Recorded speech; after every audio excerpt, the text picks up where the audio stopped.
Trump supporters as the shameless hypocrites they've always been.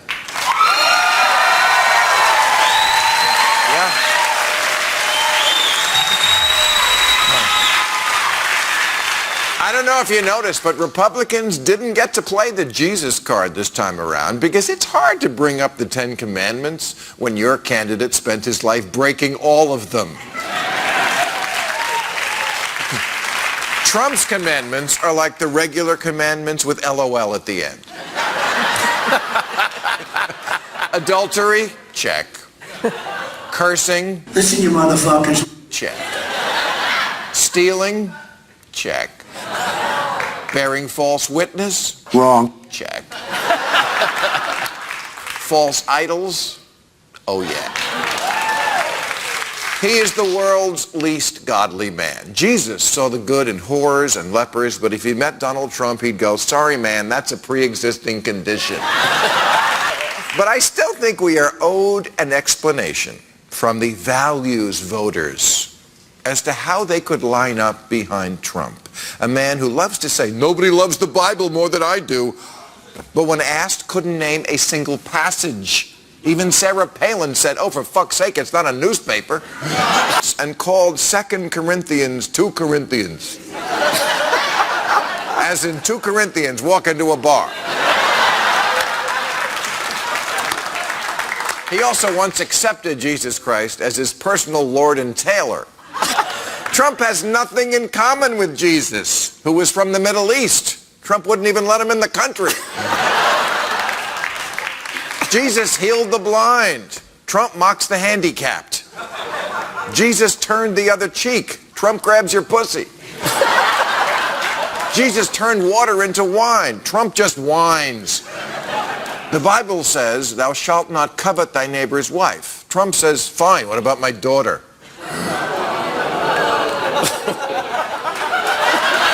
He did. He's the devil.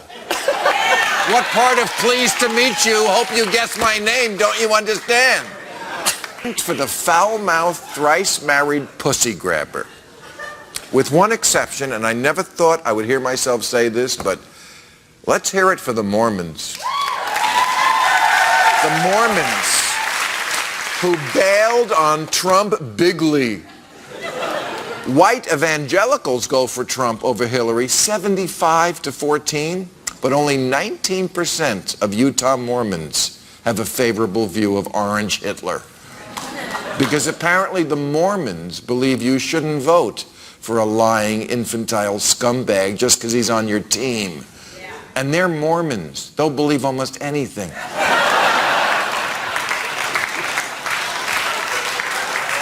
They believe underwear has magic powers. And you get your own planet when you die. And Adam and Eve were born in Missouri. And Jesus hung with the Indians who were Jewish. They let Donny Osmond claim he's a little bit rock and roll. Republicans have to admit they don't just hate Democrats. They hate democracy. They hate the player and the game.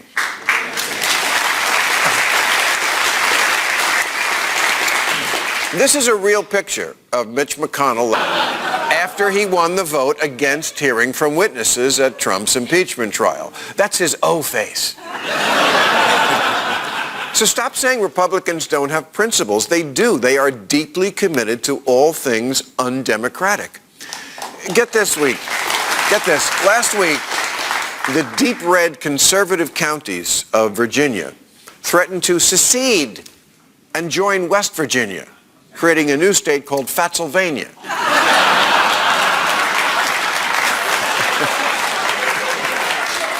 Jerry Falwell Jr., longtime Virginia resident and second-generation religious con man,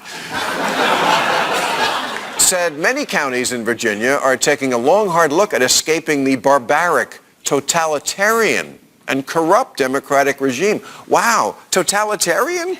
Barbaric? Why? Because Virginia had an election and the Democrats won? We used to call that an orderly transition of power. And patriots don't secede. They stay and participate as the loyal opposition. A few years ago, a Republican chair of North Carolina's redistricting committee said, "I think electing Republicans is better than electing Democrats." So I drew the map to help foster what I think is better for the country. Wow, they don't even think they should play fair. It's why they love the Electoral College and are constantly inventing new forms of voter suppression. The Republican view is you have the right to vote unless you're likely to vote for Democrats, in which case we reserve the right to cheat to stop you. In 2016, when Supreme Court Justice Scalia died, Mitch McConnell said since the seat had become vacant in an election year, the Senate would not even consider a nomination from Obama, which he found in Article 1, Section 4 of his ass.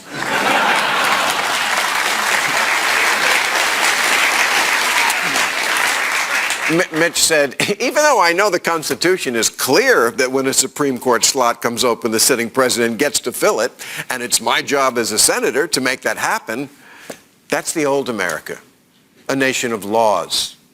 We're living in the new America with only one law. Make me.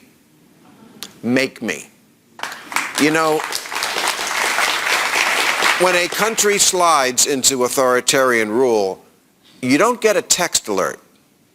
Things will look the same on the surface. The buses will still be running. The cops will still be patrolling. You can still get your hair done. Your favorite show is still on TV, unless maybe it's this one. Americans are always worried that when we lose our freedom, it'll look like the movie Red Dawn with tanks in the streets. That's not how our republic ends. We keep the names on the institutions. We just change what's inside. We still have trials. We just don't have witnesses. You still subpoena people. They just don't show up. There's still an EPA. It just works for the coal companies now. It's like the way TV channels sometimes completely change format but keep the name. MTV, music television, hasn't had music videos for years. The Learning Channel has no learning.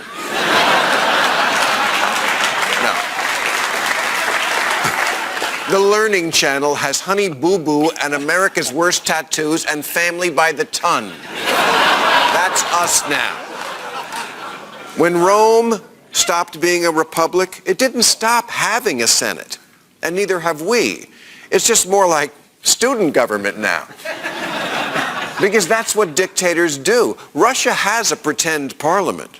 So does China and North Korea.